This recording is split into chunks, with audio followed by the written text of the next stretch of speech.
Vamos a comenzar con la unidad 7 del libro. En la unidad 7 vamos a ver una pequeña introducción a lo que sería el sistema operativo Windows. Esto lo tenéis en la página 229 del libro, ¿de acuerdo? Y si leemos ahí ese párrafo introductorio que tenemos, nos dice que Windows se trata de software propietario a diferencia de Linux. Linux es software libre, ¿vale? Pero Windows es software propietario. Eso significa que para instalarlo y utilizarlo es necesario comprar una licencia. Esa es la principal diferencia, aparte del uso que ya conocéis, ¿de acuerdo? Fue también uno de los primeros sistemas operativos en incorporar interfaz gráfica después de Apple. Eso lo tenéis aquí, ¿de acuerdo? Y es porque se basa en el uso de ventanas, ¿de acuerdo? De ahí el nombre de Windows. En primer lugar, el libro nos hace una introducción a lo que sería la evolución de Windows. Esto lo podéis ver en la página 230 del libro, donde nos habla de la evolución histórica. Cosas a destacar sobre esa evolución histórica es que Windows, como ya sabéis, está fundado por la empresa Microsoft. Esa empresa fue fundada por Bill Gates y Paul Allen en 1975. Inicialmente Windows no era un verdadero sistema operativo, sino que era una aplicación. Esa aplicación añadía un entorno gráfico al sistema operativo que era en modo texto MS2. MS2 era un sistema operativo que en aquellos años era bastante utilizado. ¿El por qué? Pues porque el IBM PC, que fue uno de los primeros ordenadores personales, se lanzó al mercado junto con ese sistema operativo. IBM era una empresa muy fuerte en el tema de ordenadores en aquel entonces. Cuando sacaron el Windows, también incorporaron ese Windows a sus equipos. El primer Windows salió en el 85, era la versión 1.0 y como decíamos antes, no era realmente un sistema operativo, sino que era una interfaz gráfica que se añadía como aplicación, incorporaba lo que es el Graphical User Interface, ¿vale? Para ese sistema operativo MS2 que hemos comentado. Salió la versión 2.0 y luego la 3.0. Otro momento importante sería en el año 92, que es cuando sale al mercado el Windows 3.1.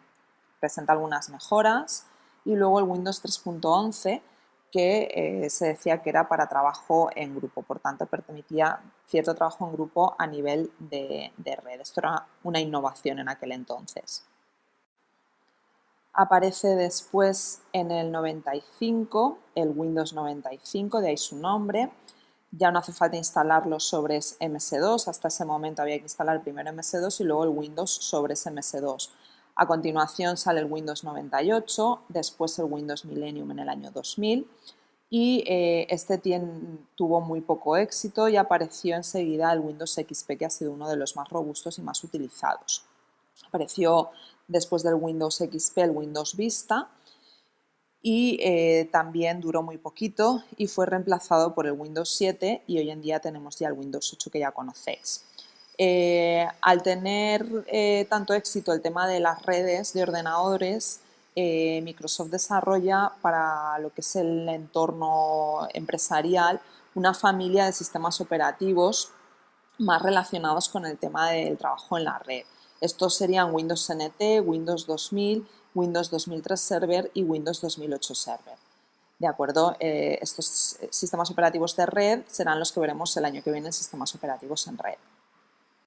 Nosotros lo que vamos a hacer es trabajar este año con Windows 7 y Windows 8 y entonces ahora veremos algunas mejoras de Windows 7. En el libro se habla de lo que serían las diferencias de Windows 7 con versiones anteriores, con XP, Windows Vista, y os habla sobre todo de la nueva interfaz gráfica. La interfaz gráfica es lo que se llama la interfaz gráfica Aero, ¿vale? Incorporan esto ya lo incorporaba el Vista, pero en el Windows 7 se mejoró. Tenemos lo que es el Flip y el Flip 3D, eso es para cambiar las ventanas, esa vista tridimensional, digamos, el Flip 3D, para pasar de una ventana a otra con las teclas Alt, Tab, Alt y tabulación.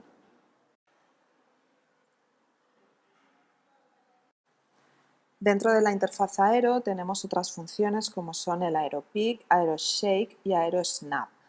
Aeropeek, peek en inglés significa vistazo y como os dice aquí os muestra una vista en miniatura, ¿vale? De lo que tenemos minimizados en la barra de tarea, de las aplicaciones que tenemos abiertas.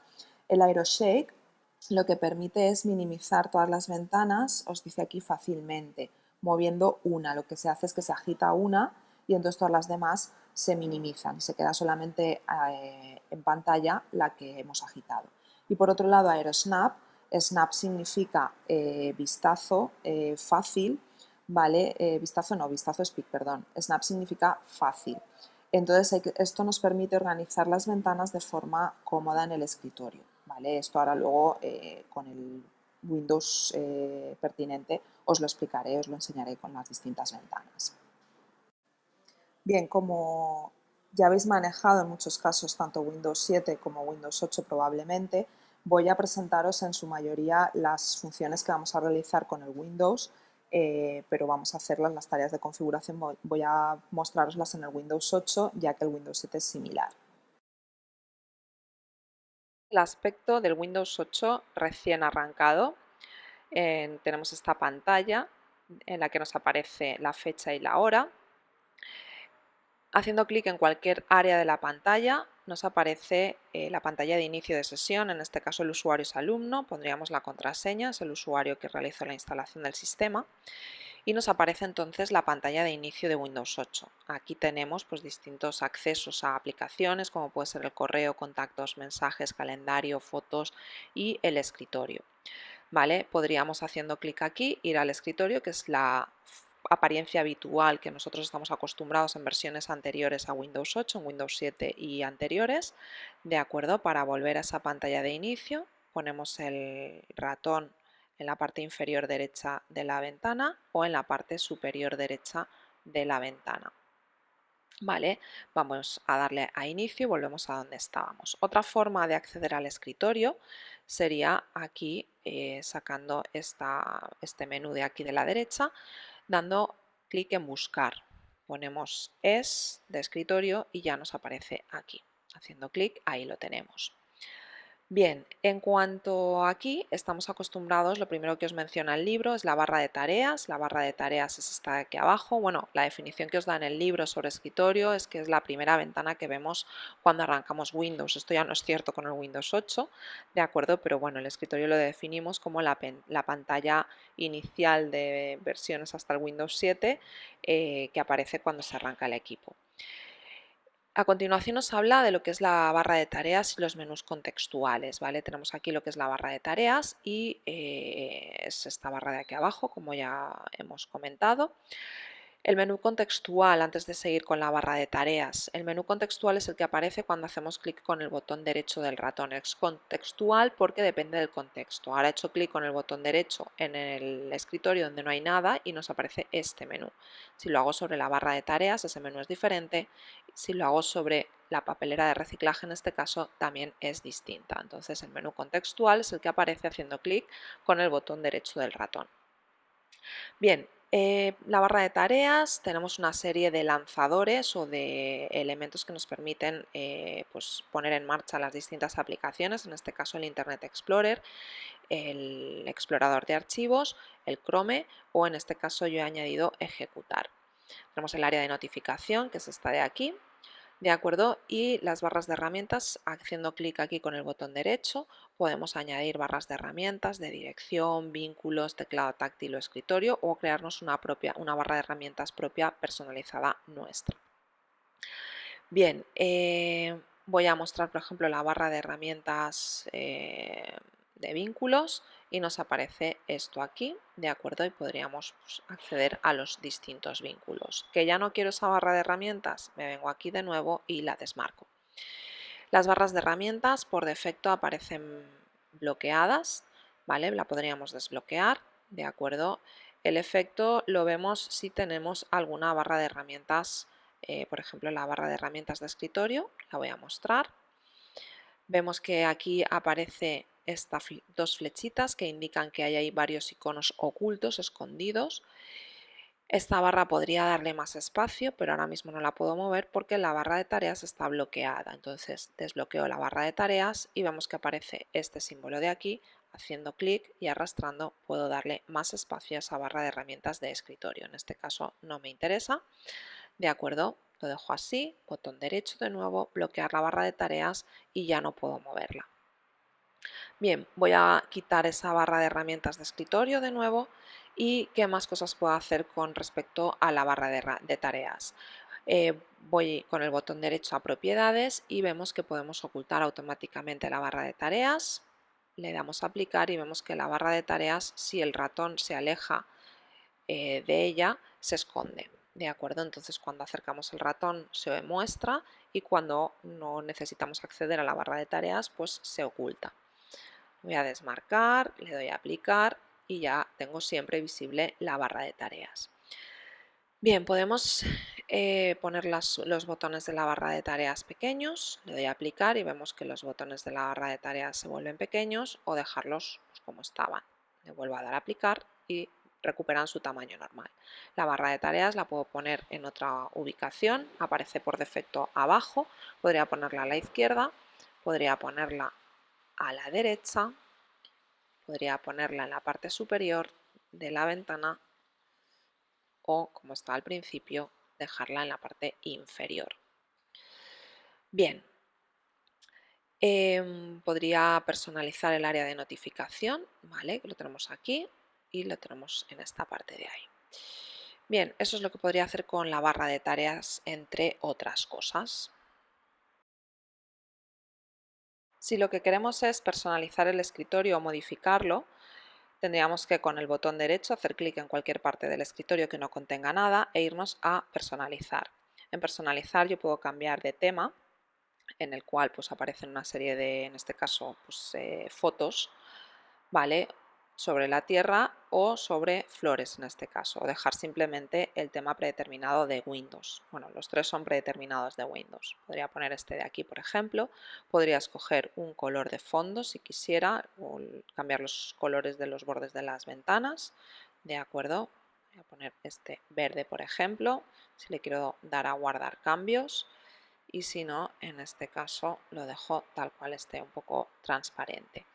Bien, podría cambiar los iconos del escritorio. En este caso vemos que tengo solamente la papelera de reciclaje que está marcada aquí. Podría mostrar equipo, podría mostrar la red o incluso el panel de control. Le doy a aplicar y se muestran esos iconos que aparecen en el escritorio. Estos no son accesos directos, ya que no tienen una flechita ahí, sino que son los elementos en sí. ¿De acuerdo? Ahora luego explicaré un poco esa diferencia. Bien, esto es lo que podríamos hacer en cuanto a los iconos del escritorio. Podríamos cambiar los punteros del mouse, del ratón, dando clic a esa opción. De acuerdo, podríamos aplicar un protector de pantalla también, haciendo clic aquí, y podríamos elegir el protector entre los protectores que tenemos, por ejemplo el de burbujas, y decirle que queremos que ese protector se active tras 4 minutos de inactividad, por ejemplo. En este caso yo voy a cancelar, pero tendríamos que darle a aplicar para que si no tenemos pues, actividad en cierto tiempo, la pantalla se proteja. Si lo que queremos es buscar archivos, por ejemplo, podemos acceder al explorador de archivos. Voy a ponerlo a tamaño pantalla completa, iría a equipo, a C, por ejemplo, y navegaría por las distintas carpetas que puedo tener aquí. Si yo lo que quiero es buscar, pues, por ejemplo, archivos .bat, tendría que poner algo como esto, asterisco.bat. Me está buscando en todo el disco de sistema, en toda la unidad C, de acuerdo, y me van apareciendo aquí. Con la cinta de herramientas de búsqueda, que puede estar oculta o puede estar mostrada, como este es el caso, podríamos pues, afinar más esa búsqueda, decirle que queremos que sean archivos cuya fecha de modificación sea hoy, ayer, esta semana, la semana pasada, es decir, en qué momento hicimos ese archivo, qué tamaño tiene ese archivo, ¿de acuerdo? Por ejemplo, voy a poner la búsqueda .exe, ¿de acuerdo? Y vemos que, por ejemplo, aquí nos aparece la aplicación KJ, que tiene unos 396 KB de tamaño, pero si yo limito el tamaño y le digo que sea pequeño, de como máximo 100K, Al elegir esto, vemos que el número de archivos se reduce y sobre todo que ese archivo KJ ha desaparecido de esta búsqueda porque ya no aparece. Entonces, con estas opciones que tenéis aquí, pues podéis hacer una búsqueda más fina y más avanzada sobre el sistema. ¿De acuerdo? Bien, cierro aquí y esto es todo por ahora.